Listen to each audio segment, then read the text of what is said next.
I'm reviewing here!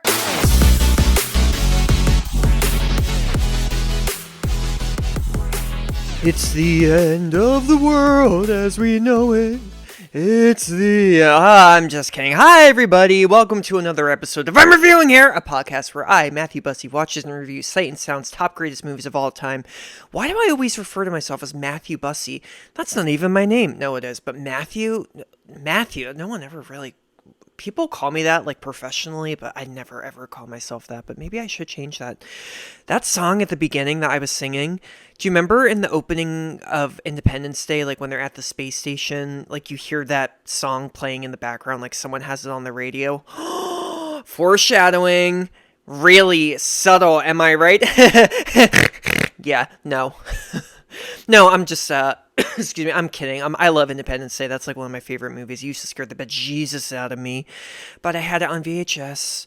I had to stop watching the movie, like, after they destroy all the cities because, A, I would get bored, and also the aliens, like, would creep me out. It's a frightening movie. The scene when the aliens, like, they're doing the autopsy, and then Bill Pullman's like, what do you want us to do? And then the alien's like, die. Oh, my God. Good movie. The sequel was even better. No. Yeah, I'm in a weird funk tonight, you guys. I'm in a weird mood. I'm going to try and record 2 more episodes after this, which is going to be very difficult because this movie and the next 2 movies are incredibly dark and very depressing. So, but I'm good. I got my wine here with me. I'm recording this on a Friday night, so Shabbat Shalom. And yeah, things have been good. I actually have not recorded in quite a while, like a week, I think. I also, today's movie, I needed a lot of time to think about it. This is going to be a hard episode, because I'm not going to know what I'm talking about. Today, my friends, we are going to be reviewing a very, very bizarre movie. Bizarre? No, that's not really the right word to describe it. This is like an essay movie. Essay. E-S-S-A-Y. Yeah. I don't know why I said that, but yeah. Today, we're reviewing L'Intruder, also known as The Intruder. Tes pires ennemis sont à l'intérieur, cachés dans l'ombre, cachés dans ton cœur.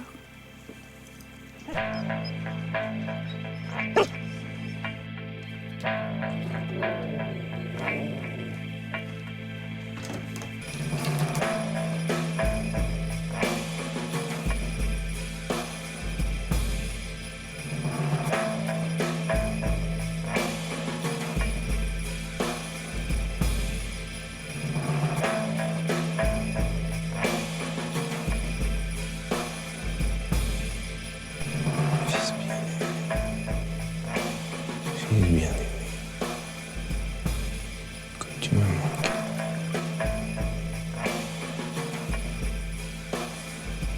J'ai été absent de ta vie.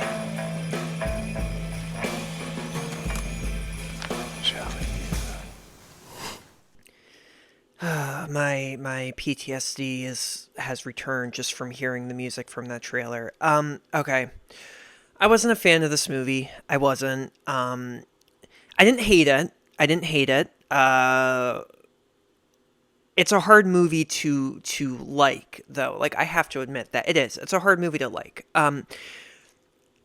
First of all, I just want to say something that is very accurate that no one really talks about. Film critics, film historians, film professors, they are obsessed with dark dramas. Like, heavy, dark dramas. They don't like E.T. They don't like Singing in the Rain or, I don't know, Tootsie. I don't know. I mean, they do, but you're never taught those. I even, like, I keep looking at Sight and Sound's lists for, like, upcoming movies that I get to watch, and, like, none of them are happy. None of them are. I was thinking about this a lot, like, in God, I remember going to film camp. I never went to camp. I only went to one camp in my whole life because I was too afraid of bats.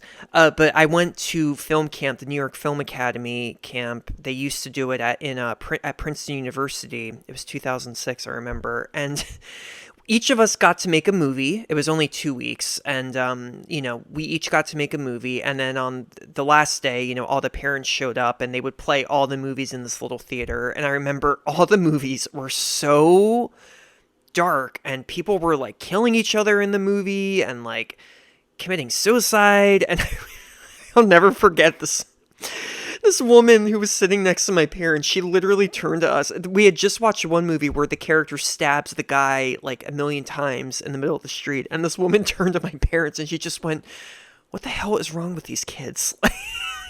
And I mean, it's true though. Film people like me, we're into this. I don't really know what it is, but we like dark movies. We do. We like comedies, but I feel like a lot of us, when we make movies and when we study movies, they're always really heavy and depressing a lot of the times. And it's like, what does that say about me? I don't know. What does it say about me and every film buff in general? I don't know. Every film buff is very different, but yeah, The Intruder really got me thinking, because like anytime there's like a new comedy on TV, I don't watch it. And people are always asking me, and I'm just like, no. I'd rather watch like, Luca Guadagnino's new series, and they're like, what is that? Like, is that a person or a place or a direct, what? And yeah, and I don't watch those types of things. I don't. I remember when like New Girl was on TV all the time, and everyone was like, "Bussy, you watching it?" And I was like, yeah, kind of. It's like on in the background, like when I'm, eating pizza and like on my phone or whatever. Yeah, it's weird. It's weird. It's kind of a weird thing how like in film history we really tend to just study the dark and depressing, and in college too. I mean, like, and I'm going to get to the movie, I swear. In college, I cannot remember one funny or lighthearted film that we watched. And I took a screenwriting class where we did watch Freaks and Geeks, which was funny, of course. And then we also watched Fargo, which isn't like a full-on comedy. It's a very bleak, dark comedy. But like, that's it. That's all I remember. Those 4 years in college, every movie we watched, we had to watch a documentary where these poachers shoot a bear, and you watch the bear like die slowly. We had to watch another documentary about children with Down syndrome. We had to watch another documentary about a woman who films her mother who's had a mastectomy, and she gets mad at her and yells, "I hate you! You're a titless cow!" We had to watch that twice. Kill me. Oh, and another movie, yeah, I think it was an Iranian movie. A guy suffocates another guy in the backseat of a car, and it's like a 10-minute long sequence. And then their director was like, "So what'd you think about that scene?" And I just raised my hand and went, "Why did we watch it?" Like, seriously. And I'm noticing that a lot, and because the next two movies are even darker than The Intruder. The Intruder is not like okay, let me backpedal a little bit. The Intruder is it's not a movie that's gonna make you want to, kick the bucket or anything like that. It's not like, it's not a sad movie. It's a dark movie though. It's an upsetting movie, but less than that, it's a movie that makes positively no sense and does that on purpose. It's like I said at the very beginning, it's an essay film. This is a movie. Now, also, what the hell does that mean, an essay film? Well, remember when you were younger in school and you had to read essays by people and the essays would be so, like, verbose and just did not make sense, and you had to always, like, write a little essay about the essay that you read that made no sense? Yeah, this is an example. This movie, The Intruder, is based on... I can't tell if it's a book or an essay, because I'm seeing conflicting things, but I think it was a book. It was based on a book, inspired by a book by a book by this man named Jean-Luc Nancy. This movie came out in 2004. It, went to all the big film festivals, Venice, Cannes Film Festival, blah, blah, blah, the usual. The director, Claire Denis, is a French director. This is a French movie too. Claire Denis, she is amazing. She is outstanding. She's turning 77 next month, and she's still making incredible movies. What's her genre? She doesn't really have a genre. She honestly just makes great character dramas. That's it. She sexuality is like a big theme in her movies too. Like her movies are, I mean, the French, la la la, the French make the sexiest movies ever. Yeah, I mean, sex is always a big part in her movies, but she's done a lot of indies that film critics and historians absolutely adore. 35 Shots of Rum, Beau Travail.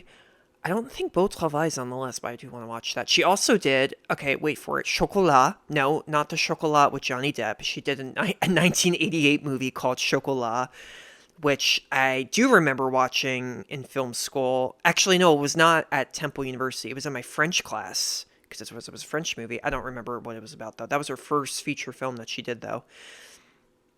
Recently, though, she works with Juliette Binoche a lot. Juliette Binoche, if you don't know her, what is a popular American movie? Oh, well, Chocolat. She was in Chocolat, the one with Johnny Depp about chocolate. Yeah, yeah. Chocolat is actually not about chocolate. It's about corn. No, it's yeah, Juliette Binoche is in a lot of her movies, but Claire Denis, last year she had two movies come out. She had a movie with Taylor Swift's boyfriend, Joe Alwyn. Sorry, I shouldn't have said that. Joe Alwyn. You don't have to call him Taylor Swift's boyfriend. I hate the actors. I'm sorry. They must get so sick of that. It was called Stars at Noon. That came out last year. I thought it was kind of mediocre, but she also did another movie called Both Sides of the Blade, a French movie also with Juliette Binoche and this incredible actor named Vincent Lindon. I think that's how you say it. It's a movie just about a couple who fights a lot, and by the end, you're shaking. She also did this amazing sci-fi movie. I think it's one of her best, called High Life. No, it's not about getting high. It's a movie. It's because they're high in space. Get it? An American movie, also with Juliette Binoche, but also Robert Pattinson, Andre Benjamin, Mia Goth. I don't even know how to explain it. That's the thing about Claire Denis films. I don't know how to explain a lot of them, but they just, she's a genius. She is. She knows how to use the medium of film to make really unique, thought-provoking dramas. The problem, though, is that The Intruder, it didn't stick with me. Honestly, it didn't. It did not stick with me. It was too abstract for me. Way too abstract. This is a very misleading, okay, if you go on imdb.com, this is so misleading. The plot, the synopsis for The Intruder. An emotionally cold man leaves the safety of his Alpine home to seek a heart transplant and an estranged son. Aww. That was my reaction when I first read that. Aww. It's going to be a little heavy drama, but it might be kind of sweet. The poster, there's this old man played by Michel Subor and a cute little dog. And all these reviews saying one of the best, excuse me, one of the best films ever. It's not like that. Not one of the best films ever, not that, but this is not a movie. This is an essay movie. This is a messay. Yeah. Ooh, I like that. A messay. Sounds kind of sexual. I don't know, but I think everything sounds sexual. So what's this about? Okay, let me find my notes here. This movie starts off very bizarrely. There's a woman, and it looks like she's in a cave or something, and she's looking right at the camera, and she says, "Your worst enemies are hiding inside, in the shadows, in your heart." Dot dot dot dot dot dot dot dot dot dot dot dot. Yeah. What does it mean? Is she a hallucination? Is she a ghost? I don't know. Anyway, cut to the setting. We are in, yes, it's this rural part of France. It's actually the Jura Mountains, which, correct me if I'm wrong. Wait, this is, oh, it's the border of France and Switzerland. Yeah, it's the Jura Mountains. I don't ever want to go there after seeing this damn movie. Oh my god, it looks so bleak and dark there. And we meet this guy, the protagonist of the movie, played by Michel Subor. His name is Louis, or Louis. I'm sorry, been watching Even Stevens a lot, so I keep saying Louis. Louis.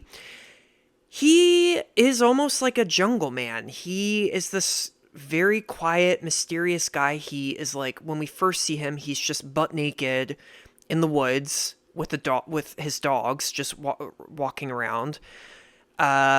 He lives alone. Occasionally, he meets up and has sex with this woman. She doesn't have a name. She's only known as the pharmacist, and she's played by a singer named Bamboo. Yeah, that really is her name. Bamboo. No, not Bamboo. Bamboo. Bambou. Who I didn't recognize. I thought I knew who she was, but anyway, where was I? Yes. So he kind of spends his days doing that. We see some other characters. There is a woman who, checks people at the border. Very pretty woman, and she, we see her and her husband, or I think it's her boyfriend. I honestly can't remember. I think it's her boyfriend. They live together. They have 2 babies. They live also in the mountains, and they live in this little house. And this is where the sexy part, that the sexuality that I was saying, that theme that Claire Denis is obsessed with, comes into play. We see them in this scene, and she is doing the dishes, and then the husband, whatever, he just starts to get all kinky with her, and he kind of just tells her this like crazy weird scenario, and she doesn't even like move. She's just standing there at the sink, like clenching the sides of the sink, and her eyes are closed, and he just walks behind her and takes off her clothes, and they boink. What does it mean? I don't know. I don't really know. I haven't really studied enough what, the sexuality part of her movies.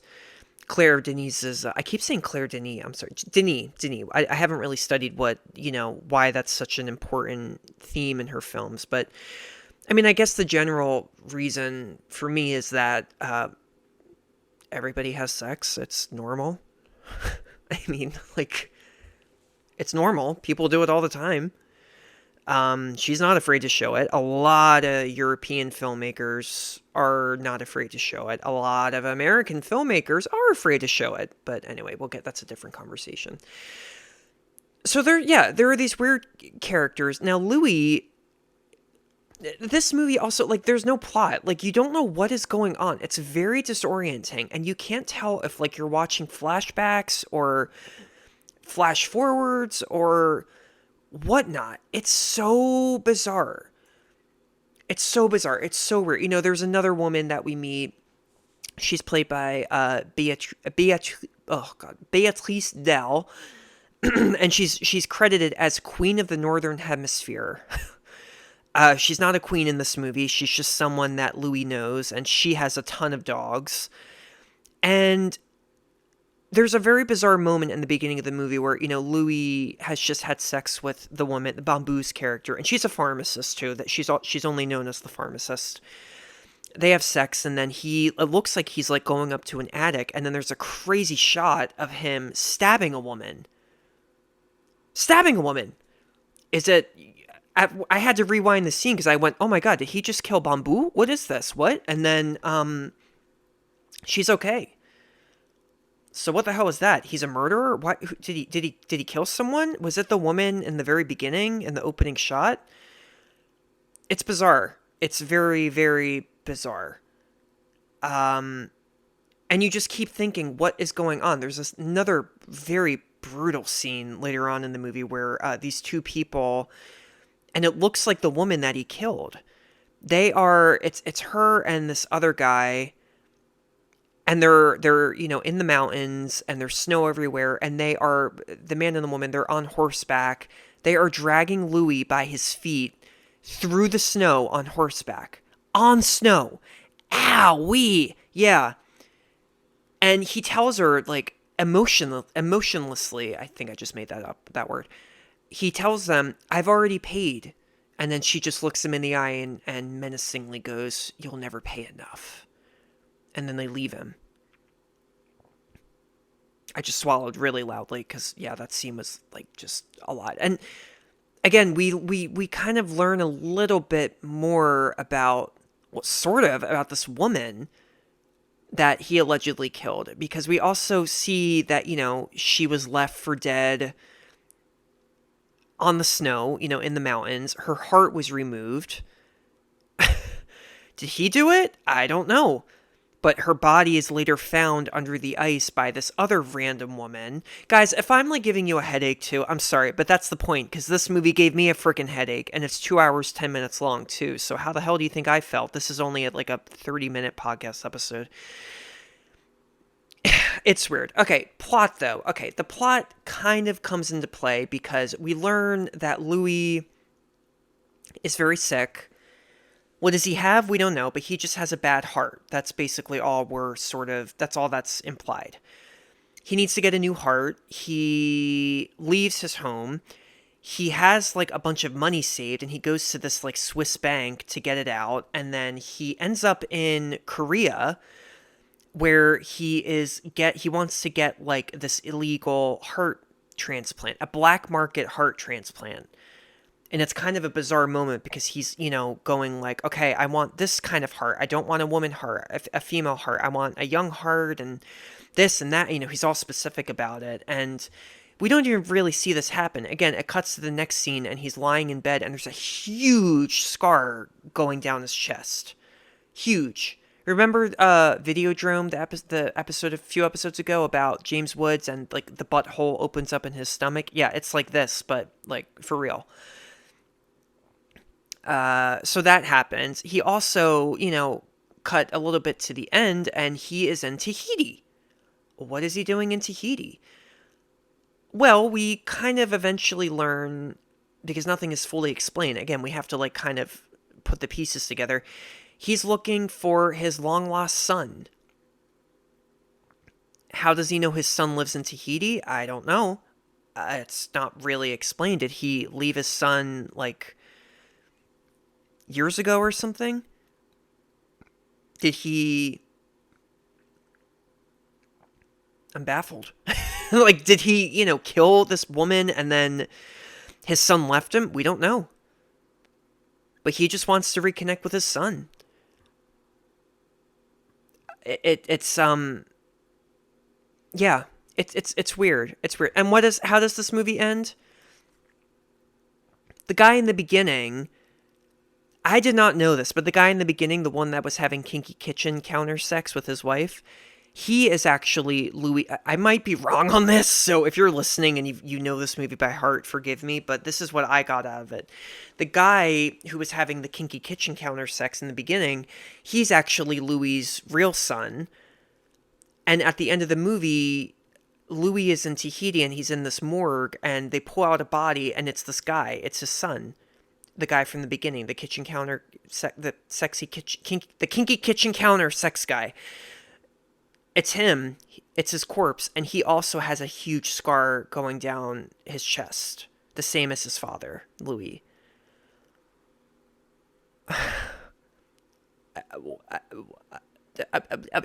Yeah, that was my reaction. My reaction. No words. And then what is the final shot of this movie? So remember the Queen of the Northern Hemisphere? It just ends with her riding all of her dogs. She's like a wild animal herself. I mean, she is just riding with all of her dogs in the snow and she's smiling and laughing, and then the movie just cuts to the credits. Fin. That means the end in French. Fin. Jesus Christ. Are you disoriented? Do you have a headache? Yeah, I have a headache and it's not the wine. Just trying to interpret this movie. Okay, my issues with this movie. Okay, I'll say good things about this movie. It's very bold. It's a very bold movie, and critics loved it when it came out. But, a lot of critics did agree that it was very frustrating to watch. Frustrating, but good. I read a review by The Guardian that said, critics are so funny. They said, this movie's a head-scratcher, but it's a very good itch. Har har. Yeah. I was scratching my head so much during this movie, I almost actually, broke through the skin. Yeah. movies like this that are abstract, I like them. I do like them. I do. I really do. The Intruder was just not really for me. It was literally, how do I say this? Again, okay. I like abstract movies, but they need to stand out a little bit. The Intruder I just had issues with. The Intruder was too bleak, I think. It was too bleak. It just really made me uncomfortable. It made me want to like take a hot shower afterwards and shampoo myself. It was so like dimly lit and everything that the camera work was the entire movie. The camera does not stop shaking. Imagine like it's like the cameraman just got stabbed and has to go back to work and is like shaking because they're losing so much blood. I didn't get it. I don't get it. I don't always mind shaky camera work. The next movie I'm reviewing, there's a lot of that, but it's not over the top. In this movie, I just feel like Denis overdid it so much. I went to school with someone, I remember she was always like, I will never watch movies that have shaky cameras. And I'd be like, oh, relax. And she was like, no, I won't even watch Modern Family because it's shaky camera. I mean, I was like, okay, you're ridiculous. That's way over the top. But no, in this case, though, we don't speak anymore. But like if I were to meet up with her, I would pull a prank on her and go, hey, watch this movie. It's not shaky. It is. It's too shaky. I could not, honestly, I did my best. I couldn't put anything together. The movie was also painfully too long. It did not need to be 2 hours, 10 minutes. No, no, no, no, no. I did some research on this movie. So Claire Denis, she did an interview with Metrograph oh my God, this was April 2020? That was like right when lockdown happened. She said some interesting things though. She said, yes, this was based on the essay by that guy whose name I forget already. Oh yeah, Jean-Luc Nancy. And what he had to say, he had a lot of similarities. His story was also about him. I think it was him. He had to get a heart transplant, and this all sounds like simple, easy things to interpret, but it's not. Like it is. Denis does not make it simple at all. She wants you to watch this movie and not blink at all. And if you blink, you're going to be confused and not understand any of it. She said something really interesting. I'll put this in the show notes, but she said this was really, here it is. Yeah, this is really interesting. She said, in a way, you cannot intrude without a certain violence. If it's soft, it's not an intrusion. Intrusion has to be brutal. Otherwise, it's not an intrusion anymore. Think about that for a sec. So that line I kind of understood because, Louis in this movie, he's an intruder in the sense that, yes, he comes in trying to get this heart transplant. And he doesn't do it in a very ethical way. Doing it through the black market. I mean, being all specific about what kind of heart he wants. I mean, he's not, and he's also a flawed guy because he's a friggin' killer. I mean, not serial killer. He could be. I don't even know. But, there's that. I think that kind of was interesting in that did kind of get me thinking. Anytime Denis making, I think, a big statement about the human condition. Anytime we intrude in something, whatever it may be, there's some kind of negative reaction to it,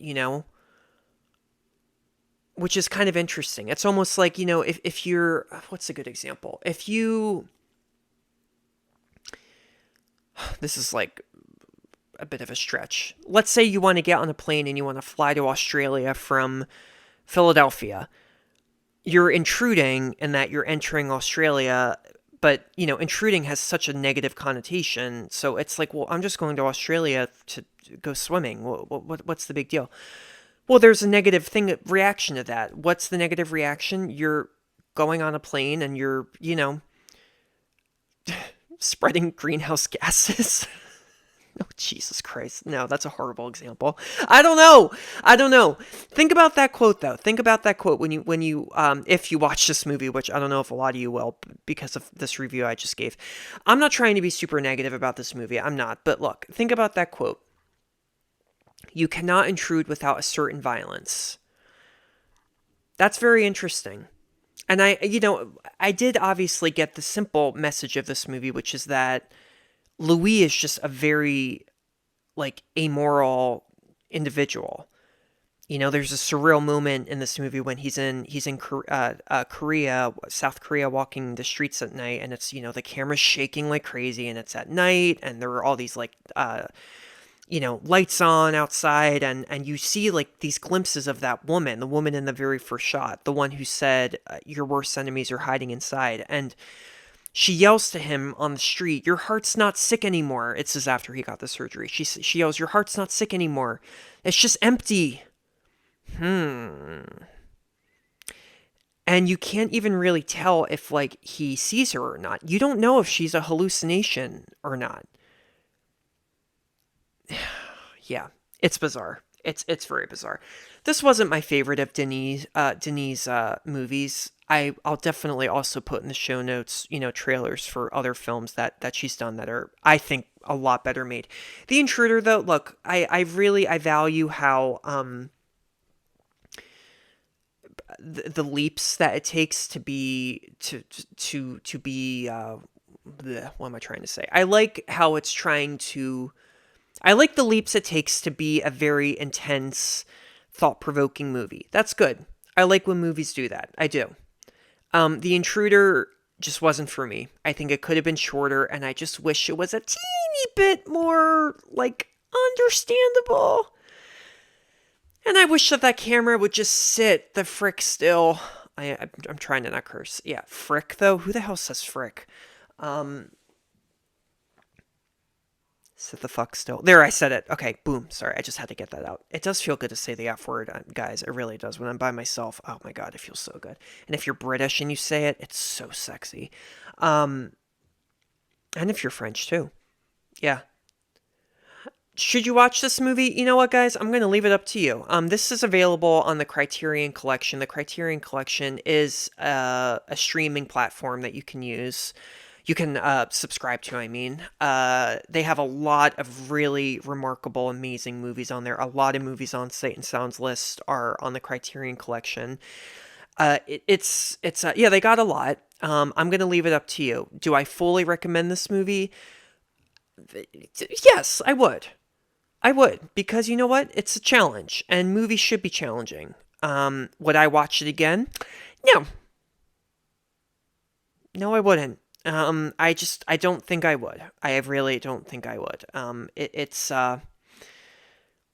I love movies that are abstract. I really do. But there comes a moment that, it's kind of like the movie I reviewed previously by Apichatpong Veerasekul. And sorry, Apichatpong, if I'm not saying that name right, but if your name right. But yeah, I guess, I get a little picky with things. Everyone's picky with movies, and it's totally fine. So I'll leave it at that. But yes, The Intruder on the Criterion Collection. Go check out more of Claire Denis' movies. She is just one of the best filmmakers out there. There's no one else like her, honestly. And she is still doing this at her age. I mean, wow. And she's a woman. And she's been doing it for years. I mean, she is just an idol to so many female aspiring filmmakers out there. And she's just incredible. I would love to just meet her one day and just shake her hand and try and speak in French before she becomes annoyed, because that's happened before. I've tried to speak in French to French people who know English, and they're like, okay, stop. Like, stop it. Like, I know English. And I'm like, I'm just trying, okay? Yeah. Oh, man. Well, thank you all for tuning in. Thank you for listening. If you want to, please leave a... What am I trying to say? Yes, rate and review, subscribe to this podcast. Please leave a review. Please tell everyone you know. I'm reviewing here. There are new episodes every Monday, Wednesday, and Friday. It's fun, and we got a lot more going, a lot more to review, and a lot more to listen to, and a lot more of this annoying voice. What's happening? Yeah, just kidding. That echo, that's gonna kill me someday. All right, everybody, have a good rest of the day wherever you are. Stay safe, and if you need to get a heart transplant, please do it the ethical way. Okay, bye bye.